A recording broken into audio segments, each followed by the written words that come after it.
Alright, and here we have the Mandalorian and his Hot Rod Naboo N-1 Starfighter Microfighter here. Ultimately, I am going to do a side-by-side with the bigger N-1 Starfighter of his. But this is a wonderful, incredible microfighter, I have to say, just with all the details. And yes, I did incorporate all the additional little parts. There's a compartment back there for Grogu. The Din minifigure is pretty good. It's actually got his more accurate face piece here. Hopefully we continue to see that, as there have been, steady rumors that Pedro Pascal is stepping away from that role. And this looks like Pedro Pascal under the mask here. Of course, if they recast, they should incorporate that as well. But overall, this is a 10 out of 10 in terms of microfighters for me. And keep in mind, I don't have the entire collection. The only other microfighter I have, and I think I've alluded to it in videos before, as it was part of a haul, as these are all Mandalorian-based sets, is the mini Slave 1 here, which I keep next to my more moderately sized Slave 1 that just came out that's still kind of mini, so I have that microfighter comparatively. This microfighter is better than the Slave 1 microfighter. Oh no, Slave 1. Oh no, not this. This slave is a bad word. Bad word. You're in trouble because Disney says so. Disney's about purity. Get out of my face, guys. Anyway, this is a wonderful set. It's colorful. It's got them hot rod vibes, because this really, guys, this N-1 Starfighter of his is designed specifically. They know what they're doing. He's totally the daddy Mando over here with his hot rod and his midlife crisis. I mean, come on, guys. That's exactly what's been going on here. I was just, the look on my face when they introduced that he'd be flying an N-1 Starfighter that was custom built out. It was wonderful.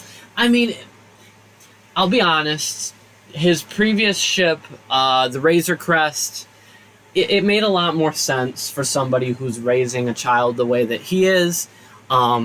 This ship, though, is quick, it's agile. I prefer the survivability. Well, I don't really know. I think it has a lot of good features that, help out the survivability of the Mando. Now, let's talk a little bit about the Mando real quick. This is obviously from the first couple seasons. Season 2 and 3, I think. I don't think he didn't have it in season 1. It was 2 and 3. So, right into it, at least off the top of my head, it's been a while since I've watched. There have been rumors lately that Season 4 is going to be a movie. It might be the movie. I don't know that I like that idea. I think that they need to make up for some of the wrongs that happened in Season 3, and that it would be best to do that on Disney Plus as the series goes.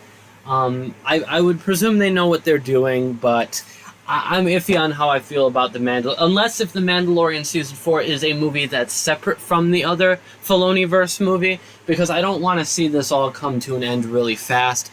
I want to see at least a trilogy out of this Thrawn stuff that's going on, and then maybe that leads to Abeloth. Maybe that leads to the Grisk, or even the Yuzong Vong, which I would support as a fan of the old legends. So anyway, guys, that's a little bit separate from this microfighter here. I don't know how much longer the microfighter line is going to be going. I know that this set's retiring this year. That's why I got at least 2 of them. As per usual, cannot stress it enough. My strategy is buy one, get high on my supply, buy one for myself, and then buy a second one to resell later down the line. It's not like I need more than one of this set, but if you're a collector, you might. It's not like this is an army building set by any means.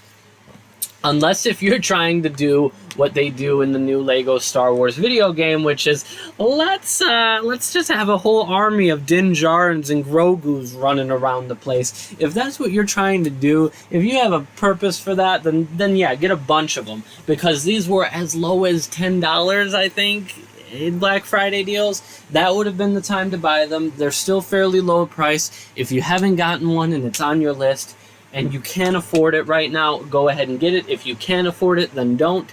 Like I said, this is a 10 out of 10 microfighter for me.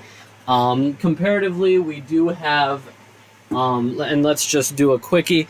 There is the mini version of the mini version from the Advent calendar this year, which is also a 10 out of 10 on that scale for me. Now, I'll be frank with you. This one's a little bit more slick, and it reminds me a little bit more of Episode 1 of The Phantom Menace. This ship is clearly the modified version, but this little version just because of the way that it looks as a micro. But anyway, guys, I hope you guys have enjoyed. I know there's not too much to really get about in these short little mini build videos. I do the build separately at this point, at least with the newer sets. I know you guys prefer the nostalgic, the interesting perspective of opening the older sets. I do hope to be getting more of the old, ancient, retired sets from '05 here soon. So anyway, guys, stay tuned. Look out for the Lego Millennium Falcon Holiday Diorama video and the Lego Batman vs. Harley Quinn video. Stay throttled, my friends. Peace. This is the way. I have spoken.